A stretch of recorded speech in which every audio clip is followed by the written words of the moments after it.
Hello students, I am your maths teacher. आज हम study करेंगे चैप्टर 11 बेसिक शेप्स। आज हम शेप्स के बारे में स्टडी करेंगे। तो आइए देखते हैं। हमें स्क्रीन पर गिवन है कुछ शेप्स। तो सबसे पहले हमें एक ट्रायंगल गिवन है। अब आप ट्रायंगल के बारे में पढ़ें। जैसे हमें ट्रायंगल शेप गिवन है, तो ट्रायंगल में हमें बताया है 3 साइड्स, इक्वल और अनइक्वल, 3 वर्टेक्स। इसमें हमारे कितने वर्टेक्स और कितनी साइड होती हैं? 3 साइड होती हैं, जो कि इक्वल भी हो सकती हैं और अनइक्वल भी हो सकती है। और 3 वर्टेक्स होते हैं। वर्टेक्स मतलब कोने। जैसे देखिए, ये हमें इमेज में दिखाया है, ये है हमारे वर्टेक्स और ये हमारी साइड है। ये इक्वल और अनइक्वल दोनों हो सकती हैं। ऐसे स्क्वायर में देखिए, स्क्वायर में 4 साइड्स इक्वल होती हैं। जो हमारा स्क्वायर होता है वो 4 साइड का होता है और चारों साइड इक्वल होती हैं। और वर्टेक्स कितने होते हैं इसके? 4। अब ऐसे आप रेक्टेंगल में देखिए, रेक्टेंगल की कितनी साइड्स होती हैं? 4 साइड्स, अपोजिट साइड्स इक्वल्स। इसमें जो होती हैं हमारी अपोजिट साइड्स वो इक्वल होती हैं। जैसे कि एक ये और एक ये दोनों इक्वल हैं। और ये सामने सामने ये वाली और ये वाली, ये दोनों एक दूसरे के इक्वल है। तो इसमें हमारी कितनी साइड्स हुई? 4 साइड। और वर्टेक्स कितने हुए? 4। अब हम देखते हैं सर्किल।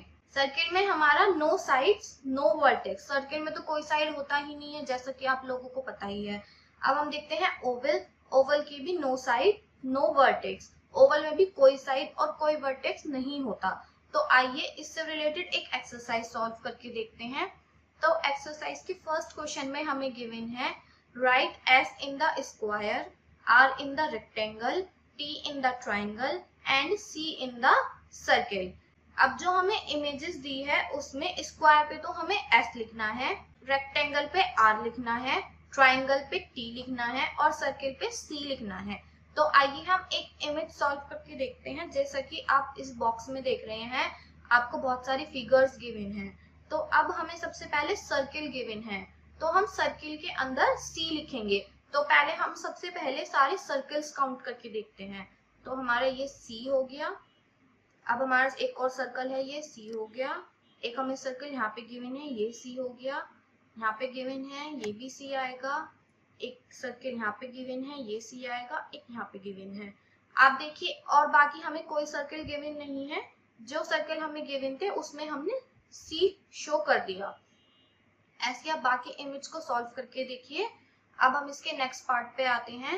नेक्स्ट पार्ट पे हमें गिवन है B part, write V for vertex and S for sides in the blank circles. अब हमें इस फिगर में वर्टेक्स और साइड्स लिखने हैं। तो आइए इसके फर्स्ट क्वेश्चन में साइड्स कौन सी होती हैं हमारी? जो चारों इक्वल होती हैं। मतलब ये है हमारी साइड, ये हमारी साइड, ये हमारी साइड और ये भी साइड। तो S आ गया। अब इसमें वर्टेक्स लिखने हैं। वर्टेक्स मतलब कोने। ये हमारा एक कोना है, तो ये हमारा वर्टेक्स हुआ, ये वर्टेक्स हुआ, ये भी वर्टेक्स हुआ और ये भी वर्टेक्स हुआ। ऐसे बाकी इमेजेस को आप सॉल्व करके देखिए। अब हम आगे आते हैं। आगे हमें गिवन है लाइंस। जैसा कि आपको पता है, लाइंस के द्वारा हम शेप्स बना सकते हैं। तो इसमें लिखा है लाइंस मेक शेप्स। लाइंस के थ्रू ही हम शेप्स को ड्रॉ कर सकते हैं। Join 2 dots to make a line. जब हम 2 डॉट्स को मैच करते हैं तो हम क्या बनाते हैं? एक लाइन। लाइंस में भी स्ट्रेट और कर्व्ड। लाइंस कर्व भी हो सकती हैं और स्ट्रेट भी हो सकती है। To draw a straight line, जब हम स्ट्रेट लाइन को ड्रॉ करते हैं, join 2 dots with a ruler. तो हम 2 डॉट्स को स्केल के थ्रू ड्रॉ करते हैं जब हमारी स्ट्रेट लाइन बनती है। To draw a curved line, curved line को बनाने के लिए join 2 dots with free hand. हम फ्री हैंड से 2 डॉट्स को मिला सकते हैं। जैसे आप देखिए टाइप्स ऑफ लाइन, हमने यहाँ पे लाइन को स्केल के थ्रू ड्रॉ किया है, तो ये हमारी स्ट्रेट लाइन है। अब ये कुछ लाइंस दी हैं आपको, 3 लाइंस एक साथ, तो ये हॉरिजॉन्टल लाइंस होंगी। अब हमें लाइंस ऐसे गिवन हैं, तो ये वर्टिकल लाइंस होती हैं। और हमें लाइन अगर ऐसे गिवन है जैसे आपको स्क्रीन पर दिखाया है, इसे हम बोलते हैं सेल्टिंग लाइंस। आइए इसके थ्रू एक्सरसाइज सॉल्व करते हैं। तो सबसे पहले एक्सरसाइज में गिवन है right whether the line is straight और कर्व्ड। इसमें आपको बताना है कि कौन सी लाइन स्ट्रेट है और कौन सी लाइन कर्व्ड है। तो सबसे पहले देखिए ये इस लाइन स्ट्रेट है तो यहाँ पे आएगा straight line.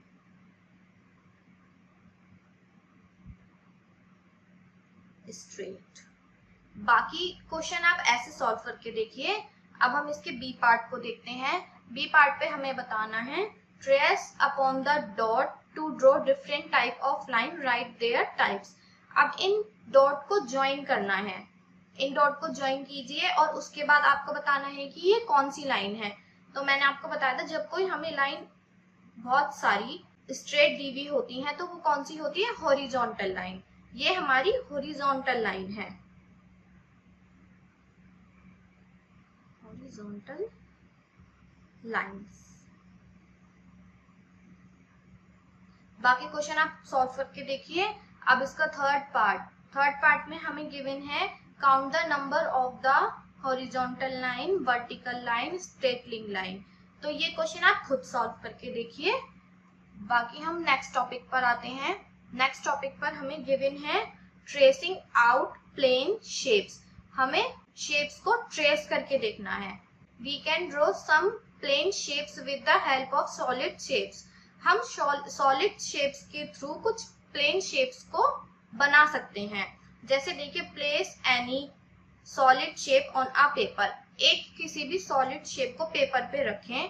Run your pencil along the boundary of it base. अब उसके बेस से आप पेंसिल को ड्रॉ करें तो वो आपकी शेप रेडी हो जाएगी। अब जैसे देखिए नीचे आपको स्क्रीन पर दिखाया है, हमने एक कैन लिया, कैन को हमने पेपर पे रखा और उसकी बाउंड्री हमने ड्रॉ करी तो हमारे पास कौन सी शेप आई, सर्किल।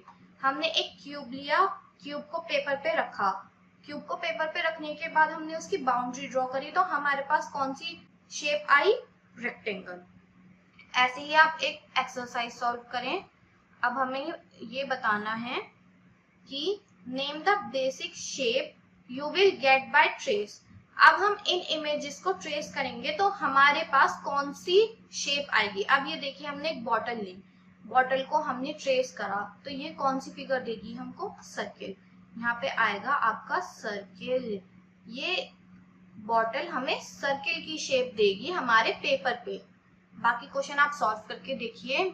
अब नेक्स्ट टॉपिक आएगा shapes. Solid shape. Solid have many faces. जो हमारी सॉलिड शेप होती हैं उसके बहुत सारे फेसेस होते हैं। जैसे फेसेस में भी फ्लैट और कर्व्ड। जो हमारे फेसेस हैं वो कर्व्ड भी हो सकते हैं और फ्लैट भी हो सकते हैं। अब देखिए a flat face is plane like that a book. जो एक फ्लैट फेस होता है वो एक बुक के टाइप में होता है। A curved face is round like that a ball. और जो कर्व्ड फेस होता है वो राउंड होता है जैसे हमारी बॉल राउंड होती है। A tin has two circle faces on its cut. A tin has two circle faces on two ends. एक टिन के टू सर्किल्स होते हैं उसके एंड पर। जैसे आप देखिए ये इमेज में आपको एक कैन दिखाया है। अब इसके लास्ट में देखिए और फर्स्ट पे एक सर्किल गिवन है, लास्ट में एक सर्किल गिवन है तो इसके एंड पॉइंट पे हमें टू सर्किल्स गिवन है। It has one curved face which connects them. इसका एक वन कर्व्ड फेस होता है जो इनको कनेक्ट करके रखता है। A cone has one flat face one curved face. तो हमारे जो कोन होता है उसका एक फ्लैट फेस होता है और एक कर्व्ड फेस होता है। अब जैसे इमेजेस आपको नीचे दिखाई हैं, हमें एक क्यूब की इमेज दिखाई है, ये क्यूबाइड, स्फीयर, सिलेंडर, कोन, ये इमेजेस हमें बताई हैं। अब हम इनके बारे में पढ़ते हैं। जैसा हमें दिखाया है faces, edge and vertex. A flat outside surface of a solid it is called its one face. जो हमारी फ्लैट आउटसाइड सरफेस होते हैं उनको हम क्या बोलते हैं, वो हमारे वन फेस कहलाते हैं। Two faces meet on a line called its one edge. जब हमारी टू लाइंस मीट होती हैं उसको हम कहते हैं one as. 2 or more edges meet at a point, call it one vertex or corner. जब हमारी 2 और 2 से ज्यादा एज मीट होती हैं, उस पॉइंट को हम क्या कहते हैं? Corner. The edge of a cube और a cuboid are straighted line. जब हमारी एज में क्यूब और क्यूबाइड को स्ट्रेट लाइन रिप्रेजेंट करती है, और the edge of a cylinder and a cone are curved lines. जो हमारे सिलेंडर और कोन होता है वो कर्व्ड लाइंस के थ्रू होता है. अब आप नीचे देखिए, जैसा हमें बताया है कि क्यूब में नंबर ऑफ एजेस कितने होते हैं? 12. नंबर ऑफ वर्टेक्स कितने होते हैं? 8. नंबर ऑफ फ्लैट फेसेस कितने होते हैं? 6. ऐसे ही हमें सिलेंडर का बताया है, नंबर ऑफ एजेस कितने होते हैं? 2. नंबर ऑफ वर्टेक्स कितने होते हैं? 0. नंबर ऑफ फ्लैट फेसेस कितने होते हैं? 2. नंबर ऑफ कर्व्ड फेस कितने होते हैं? 1. अब क्यूबाइड में देखिए, number of edges equal to 12, number of vertex equal to 8, number of flat faces equals to 6. आगे हमें कॉन और स्फीयर के बारे में बताया है. तो कॉन में number of edges 1, number of vertex 1, number of flat face equals to 1, number of curved face equals to 1. और स्फीयर में नंबर ऑफ एजेस 0, क्योंकि वो सर्किल होता है. Number of vertex equals to 0, number of flat faces equals to 0, number of curved face equal to 1. तो इसमें जो हमारा कर्व्ड फेस होता है वो 1 होता है. अब इससे रिलेटेड एक्सरसाइज को सॉल्व करते हैं. एक्सरसाइज में हमें ए पार्ट पर गिवन है, right whether each of the given solids has flat face और कर्व्ड फेस और both flat and curved faces.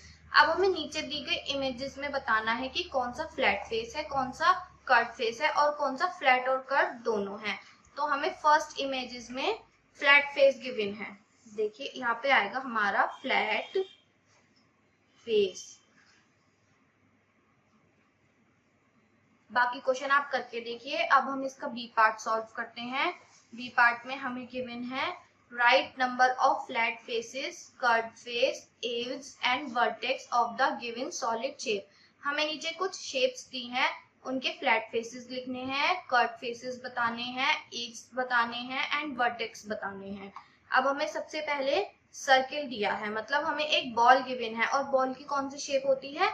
Circle. तो बॉल में number of flat faces 0, number of curved faces 0, number of edge equals to 0 और number of vertex हमारा 1 होता है.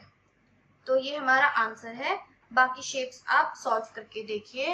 अब हम नेक्स्ट टॉपिक पर आते हैं, plane shapes and solid shape. अब हम किसके बारे में पढ़ेंगे? अपनी प्लेन शेप्स के और सॉलिड शेप्स के बारे में. तो relation between plane shapes and solid shape.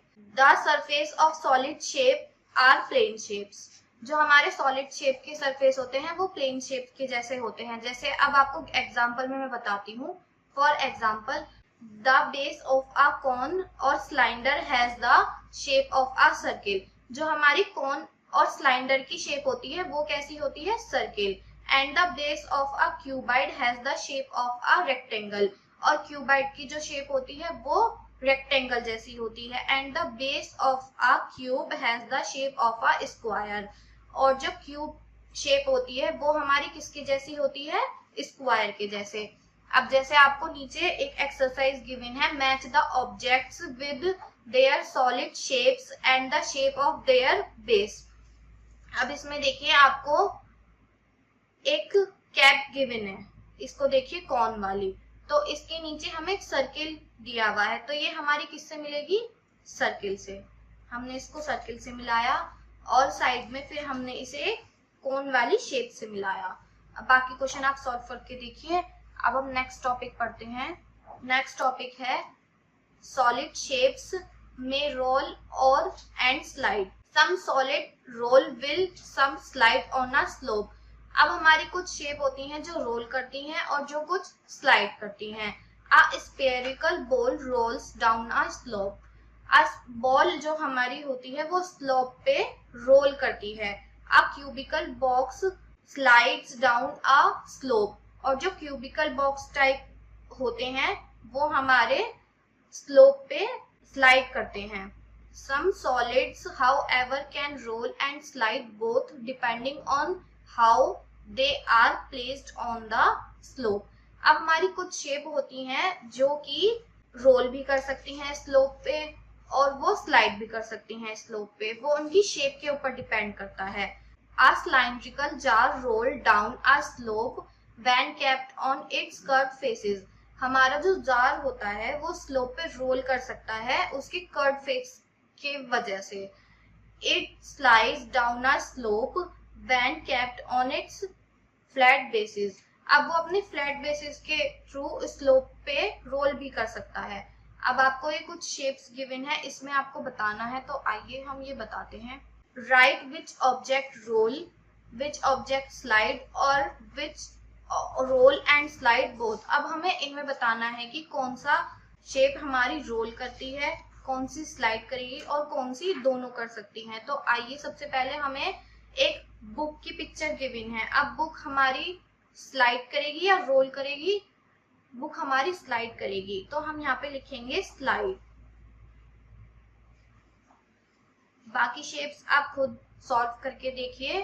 अब आगे आपको चेक योरसेल्फ गिवन है, आप पूरे चैप्टर को पढ़ के चेक योरसेल्फ खुद से सॉल्व करने की कोशिश करें और किसी क्वेश्चन में आप अटकते हैं तो इसे दोबारा रीड करें।